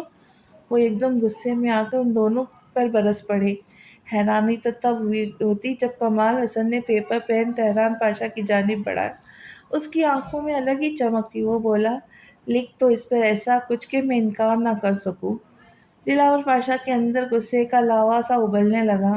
ان کی رگیں تن گئی۔ اس وقت انہیں سب سے زیادہ غصہ تہران پر آ رہا تھا، جس سے اس حرکت کی توقع ہرگز بھی نہیں تھی۔ تہران، چلو یہاں سے۔ روبرو کمال حسن کی آنکھوں سے دیکھتے ہوئے کہنے لگے، آپ کی کمپنی میں میرے جتنے بھی شیئرز ہیں، میں یہ سب کمال حسن کو ٹرانسفر کر رہا ہوں۔ اس نے دلاور پاشا کا بھرم چکنا چور کر دیا۔ انہوں نے تیزی سے پیپر اس کے ہاتھ سے کھینچا، مگر تب تک وہ سائن کر چکا تھا۔ وہ پھٹی پھٹی آنکھوں سے کاغذ کو کبھی تہران کو دیکھنے لگے، پھر رکا اس کے چوڑے سینے پہ مارا اور وہاں سے چلے گئے۔ ہاتھ ملاؤ، اب ہم بزنس پارٹنرز بن گئے۔ کمال حسن فتح کے جوش میں مسرور سا اس کی طرف ہاتھ بڑھانے لگا۔ اس نے نظر انداز کرتے ہوئے انگشت شہادت اٹھا کر دھمکی دی، زلف مجھ تک پہنچ جانی چاہیے کمال حسن، اگر اس کا بال بھی بیکا ہوا تو تمہاری اینٹ سے اینٹ بجا دوں گا۔ اس کی آنکھوں کی تپش بخوبی محسوس کی تھی اس نے۔ ہاں ہاں ضرور، گڑبڑا کر پیشانی چھوتے ہوئے اس بات میں سر ہلایا۔ تہران تیزی سے دلاور پاشا کے ہم قدم ہوا۔ سارے رستے وہ ضبط کرتے آئے تھے۔ بات اب غیرت تربیت سے آگے نکل چکی تھی۔ ان کے اربوں خربوں روپے کے شیئرز تہران پاشا نے پلیٹ میں سجا کر کمال حسن کے حوالے کر دیے تھے۔ بابا، میری بات تو سنیں۔ ان کا ضبط بکھر گیا اور وہ پھٹ پڑے۔ تہران جو حرکت کر کے آیا تھا انہیں برزخ میں اتارنے کے لیے کافی تھے۔ مجھے تم سے اس قدر نیچ حرکت کی امید نہیں تھی تہران۔ تمہیں حق نہیں پہنچتا کہ تم میری محنت اور خون پسینے کی کمائی ایک لالچی شخص کے سپرد کر دو۔ مگر بابا، وہ میرے شیئرز تھے، آپ نے مجھے دیے تھے۔ وہ نرمی سے بولا، ہاں دیے تھے مگر اپنے بیٹے کو دیے تھے، تمہارا حق سمجھ کر دیے تھے، مگر میں ہی پاگل ہو گیا تھا جو تم سے امید لگا بیٹھا تھا۔ دفع ہو جاؤ یہاں سے، مجھے تمہاری شکل بھی نہیں دیکھنی۔ وہ چیخ چیخ کر اپنا بلڈ پریشر ہائی کر چکے تھے۔ لمبی لمبی سانسیں لیتے ہوئے ٹیبل کا سہارا لیا۔ آزردہ چہرہ، سرخ آنکھیں اس کا دل منتشر کر گئے۔ اس کی ذات آندھیوں کے زد میں آ گئی۔ وہ باپ سے خفا رہتا تھا، مگر باپ خفا ہو جائے گا اس نے ہی کبھی سوچا تھا؟ اس کی حرکت نے سنگین نوعیت کی ناراضگی کو جنم دیا۔ وہ اب اس کی شکل دیکھنے کے بھی روادار نہیں تھے، شاید کچھ دن تک۔ اس نے بڑھ کر ان کا شانہ تھام لیا اور کہنے لگا، انداز قائل کرنے والا تھا، میں اس لڑکی سے بہت محبت کرتا ہوں بابا۔